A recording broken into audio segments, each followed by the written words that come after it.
గురుగారిక తదుపరి రాసైనటువంటి సింహరాశి వారికి ఎలాంటి శుభాశుభ ఫలితాలు కలగబోతున్నాయి? వీరు ఎటువంటి పరిహారాలు పాటిస్తే బాగుంటుందంటారు? సింహరాశి వారికి 25% అనుకూలంగా ఉందమ్మా. అదృష్ట యోగము దేవగురువైన బృహస్పతి వల్ల కలుగుతుంది.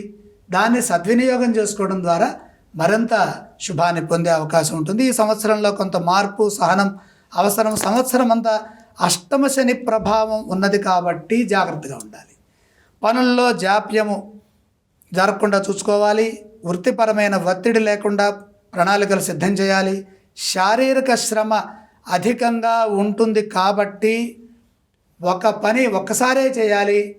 అదే పనిని పదే పదే చేసేట్టుగా మనం ఉండకూడదు.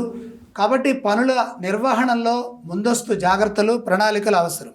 అయితే ఇక్కడ భయపడాల్సిన పనేం లేదు.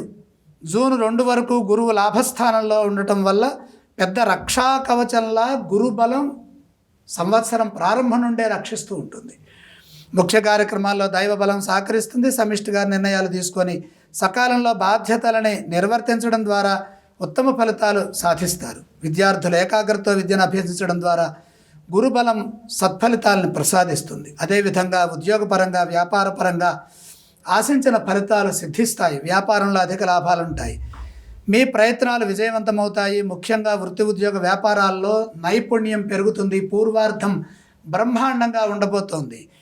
సంవత్సరం అంతా కూడా కలిసి వచ్చే విధంగా ధనాన్ని నిలువ చేసే యోగ్యత కలుగుతుంది. పెట్టుబడులు విశేషమైన లాభాన్ని ఇస్తాయి. స్థిరాస్తులు వృద్ధి చెందుతాయి. గృహంలో శుభాలు జరుగుతాయి. మిత్రుల సహకారం ఉంటుంది.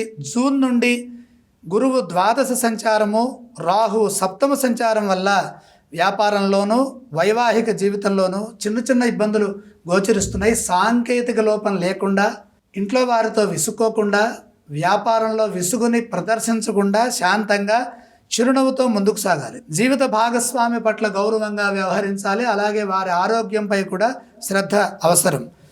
అక్టోబర్ తర్వాత గురువు జన్మరాశిలోకి రావటం వల్ల పరిస్థితులు కొద్దిగా ఇబ్బందిని తగ్గిస్తాయి. కేతువు జన్మరాశిలో ఉండటం వల్ల ఆధ్యాత్మిక చింతన పెరుగుతుంది. వైరాగ్యం కలగకుండా ఉత్సాహంగా నిర్ణయాలు తీసుకొని అమలు చేయాలి. ఈ సంవత్సరం కొత్త పెట్టుబడులు అలాగే రిస్క్ తీసుకొని చేసే పనులు ఏవీ చేయొద్దు. అంటే శ్రమతో సాహసంతో ఏదైనా సరే నేను తప్పనిసరిగా చేయాలి అనే విషయాలలో ఒక్కసారి ఆలోచించి నిర్ణయాలు తీసుకోవటం మంచిది. ఉన్నదానిని జాగ్రత్తగా కాపాడుకోవటం, అలాగే శ్రేయస్సు పెంచుకునే విధంగా ఆలోచించడం చాలా ముఖ్యం. ప్రతి శనివారం వీలైతే శని భగవానుడిని దర్శించడం, తైలాభిషేకం, శనికి తైల దీపాన్ని సమర్పించడం, హనుమంతుడిని ప్రార్థించడం, హనుమాన్ చాలీసా, ఆంజనేయ స్వామి దండకం వంటివి చేసుకోవటం చాలా విశేషమైన శుభాన్ని ఇస్తాయి.